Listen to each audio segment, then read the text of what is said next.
အားလုံးမင်္ဂလာပါတကယ်ကျွန်တော်ပြီးရတဲ့ချိန်တုန်းကကျွန်တော်ညီကောင်မတွေကျွန်တော်ဟို brief file တင်ခဲ့တာလေနော်ကျွန်တော်ဒါအတန်မပါဘူးလို့ပြောလို့เนาะအဲကြောင့်မို့ကျွန်တော်ကဒီအတန်ပါတဲ့ edit လေးကိုပြန်လုပ်ပေးတာပေါ့ဗျာเนาะကျွန်တော်အတန်မပါတဲ့အထက်မှာကျွန်တော်သိသိပြောထားတာပေါ့เนาะဒါကတော့ကျွန်တော်ပြန်ပြီးပြောရမယ်ပို့ပြီးတော့ကျွန်တော်ဒီထိုးခွက်လေးရတာပေါ့ဗျာเนาะကျွန်တော်တို့ဒီပြီးခဲ့တဲ့အချိန်တုန်းကကျွန်တော်ရဲ့ member သမားတွေကိုကျွန်တော်ပေးတဲ့ကဏ္ဍကကျွန်တော်ဒီကဏ္ဍနေပါလေเนาะဒါ member သမားတွေတော်များများသိမှာပါလေเนาะဒီမှာဗျာဒီမှာ3ညတင်းနေဥပမာနေနော်ဒါလွယ်ကူပဲပြလိုက်မယ်ဗျာ3ညတင်းနေပါတယ်ဗျာနော်3ညနောက်ခါကျတော့3ည6နှစ်လားမသိပါတယ်နော်sorry 3ည9နှစ်ပါတယ်ဗျာ3ည6နှစ်ပါတယ်3ည9နှစ်လားမသိပါတယ်ဗျာနော်sorry 3ည9နှစ်မဟုတ်ဘူးဟောပါဗျာ1 9နှစ်လားမသိပါတယ်နော်ကျွန်တော်ပြောမယ်ဆိုတော့ဒီ1နှစ်တွဲပေါ့ဗျာနော်1နှစ်တွဲကိုကျွန်တော်3တွဲလောက်ပေးတာနော်3ခွက်လောက်ပေးတာကျွန်တော်ကဒီ3ည1နှစ်လည်းပါတယ်3ည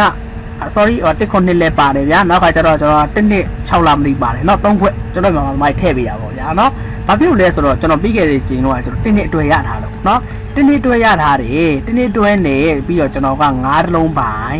4တလုံးပိုင်เนาะဒါကြီးတော်များများသိမှာပါเนาะဒါကကျွန်တော်ဒီရထားတဲ့ခဏန်းက4တလုံးပိုင်5တလုံးပိုင်1နှစ်အတွဲနဲ့ကျွန်တော်ရထားပါတယ်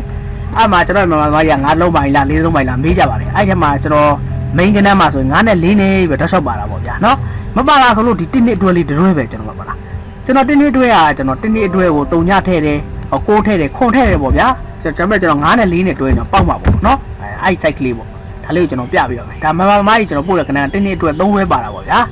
9တွဲမှာ1နှစ်အတွဲ3တွဲထည့်ပေးတာเนาะကျွန်တော်1နှစ်အတွဲအပန်ရထားလို့เนาะအားရလေးရဲ့ပြီးရင်ဒီတစ်ပတ်ဟာလေးပြန်ပြပေးမှာပေါ့အဲ့တော့ကျွန်တော်1နှစ်အတွဲကျွန်တော်ဘယ်လိုရတာလဲကျွန်တော်ရှင်းပြရမယ်เนาะမာကြီး1994ခုနှစ်ဗျာ1994ခုနှစ်မှာဘာရှိလဲဆိုတော့ဒီမှာ1994ခုနှစ်เนาะ1994ခုနှစ်မှာကျွန်တော်ပါတယ်ပါ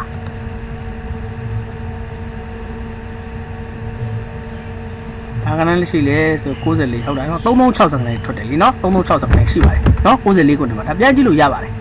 เนาะဒါ94ခုနှစ်နောက်ကကျတော့ကျွန်တော်ကဘယ်အချိန်ရှိလဲဆိုတော့ဒီမှာ2000ခွန်เนาะဒါပြန်ကြည့်လို့ရတယ်2000ခွန်မှာကျွန်တော်3360ခဏလေးရှိပါတယ်ဒီမှာတွေ့လားဒီမှာလေးเนาะ3360ခဏလေးရှိပါတယ်2000ခွန်ပါပေါ့ဗျာเนาะမြင်တော့မရပါဘူးเนาะနည်းလေးကျဲပေးရပါဒါဆိုပို့မရတာပေါ့ဗျာเนาะအဲ့တော့ကျွန်တော်ဒီ2024เนาะဒါအားလုံးမရပါတယ်2024မှာ3360ခဏထွက်တယ်ဗျာဒီမှာ3360ခဏထွက်တယ်เนาะ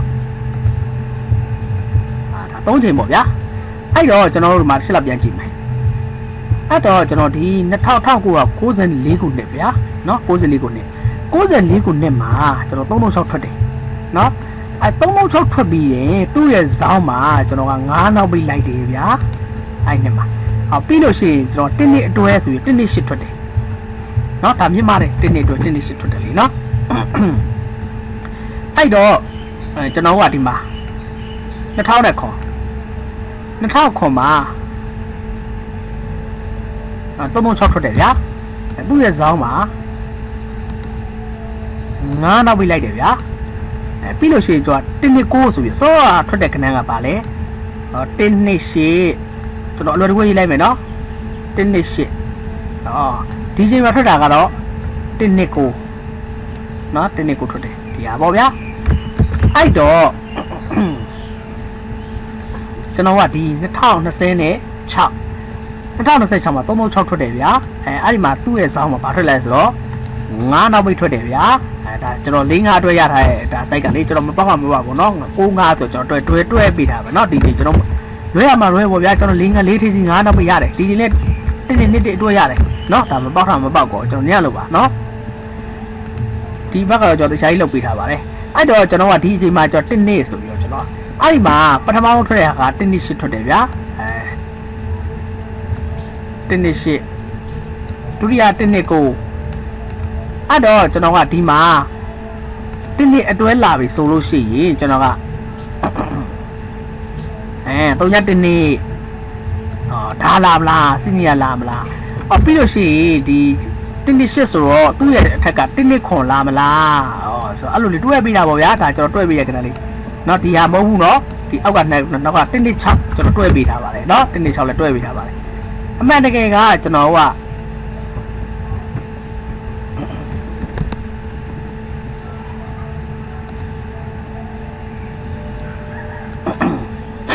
အဲ့တော့ကျွန်တော်ကဒီမှာတင်းတစ်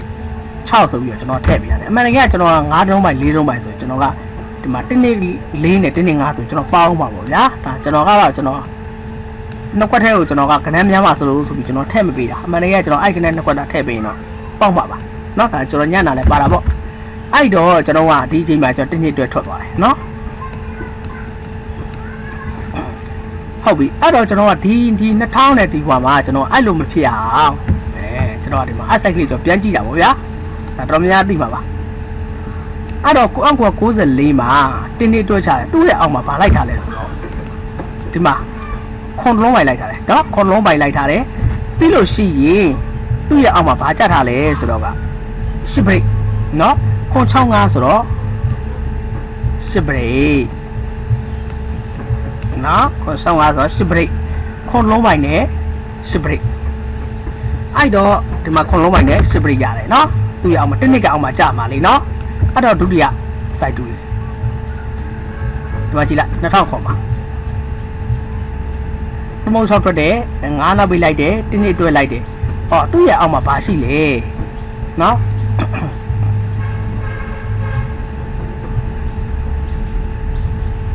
ဘာနဲ့ပြန်ထည့်ထားပါနော်သူ့ရဲ့အောက်မှာဒီမှာခွန်တစ်လုံးပိုင်နဲ့နော်ဒီမှာ10 break 3 8ခွန်ဆိုတော့10 break နော်10 break ခွန်လုံးပိုင်နဲ့10 break လိုက်တယ်နော်အဲ့တော့ဒီ2026ဆိုတော့ဒီမှာဗျာ9နောက်ပိတ်သူ့အောင်မှာတင်းနေတွေ့ဒါဆိုရင်ကျွန်တော်ကခွန်လုံးပိုင်နဲ့10 break ကျွန်တော်ကြိုက်တယ်ဒီလေးပဲရေးလိုက်မယ်လေနော်အဲ့တော့ကြိုက်တယ်ဆိုတော့ကျွန်တော်ကခွန်လုံးပိုင်ကိုကျွန်တော်ကြိုက်တယ်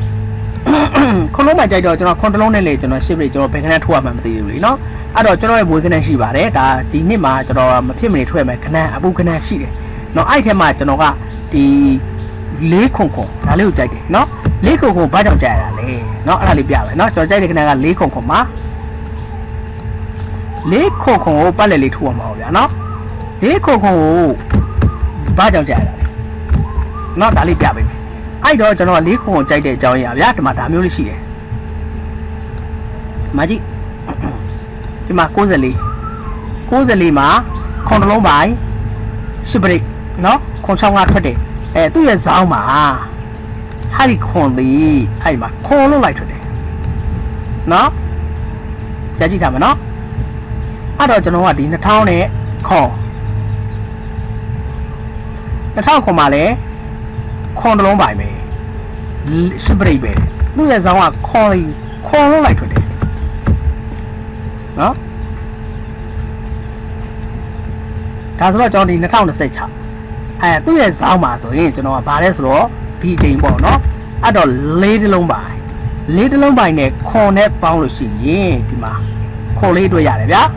ခွန်လေးတွေ့ရတယ်အဲ့တော့ကျွန်တော်10 break ဆိုရင်ဗာထည့်မလဲခွန်လေးဆိုတော့17ဆိုတော့ခွန်မဲ့ထွက်မယ်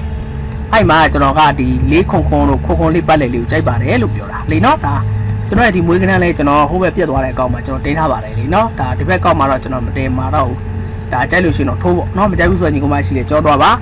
ကျွန်တော်မနက်ကကျွန်တော်ဒီနေ့မှာကျွန်တော်ပေါက်မဲ့အချိန်ကြီးကျွန်တော်များကိုကျွန်တော်လွှဲလျှော်တာပေါ့ဗျာနော်